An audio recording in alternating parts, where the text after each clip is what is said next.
ভারপ্রাপ্ত চেয়ারম্যানের সুস্পষ্ট নির্দেশনা, দলের হাইকমান্ডের সুস্পষ্ট নির্দেশনা, আমাদের নির্দেশনা, যেখানে জনগণকে কষ্ট দিয়ে জনগণের উপর অত্যাচার করা হবে সেখানে প্রতিবাদ করা, আইন প্রয়োগকারী সংস্থা আছে তাদের শরণাপন্ন হওয়া, তাদের সাথে সহযোগিতা করা, যেন না এই অন্তর্বর্তীকালীন সরকারের সময় একটা স্থিতিশীল অবস্থা বজায় থাকে, সামনে সুষ্ঠু এবং একটা নিরপেক্ষ নির্বাচন পরিবেশ যেন যে কোনো মূল্যে বজায় থাকে, সেই হলো আমাদের নির্দেশনা।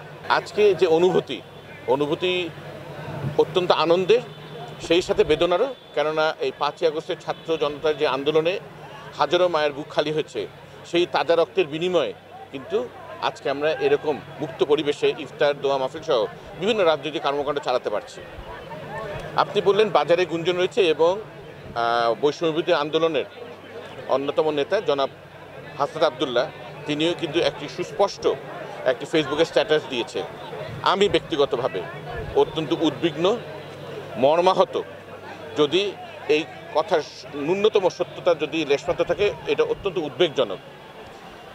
জাতির সাথে এই শত হাজার আমাদের শহীদদের প্রতি বেইমানি করে কোনো দল, কোনো গোষ্ঠী কিন্তু সামনে ভবিষ্যতে কামিয়াব হবে না, তাদের ষড়যন্ত্র সফলমণ্ডিত করতে পারবে না। পরিশুদ্ধ আওয়ামী লীগ, পরিশুদ্ধর সাথে আওয়ামী লীগ এই কথাটা যায় না। তারা ফ্যাসিস্ট, তারা স্বৈরাচার, তারা হত্যাকারী, তারা লুণ্ঠনকারী, তারা এখান থেকে অর্থ পাচারকারী এবং নিপীড়নকারী। এমন একটি দল, স্বাধীনতা যুদ্ধের সময় নেতা ছিল, তার হাত দিয়ে বাকশাল কায়েম করে গণতন্ত্রকে হত্যা করা হয়েছে, টুটি চেপে ধরা হয়েছে, সকল সংবাদপত্র বন্ধ করে দিয়ে একদলীয় শাসন ব্যবস্থা কায়েম করা হয়েছিল।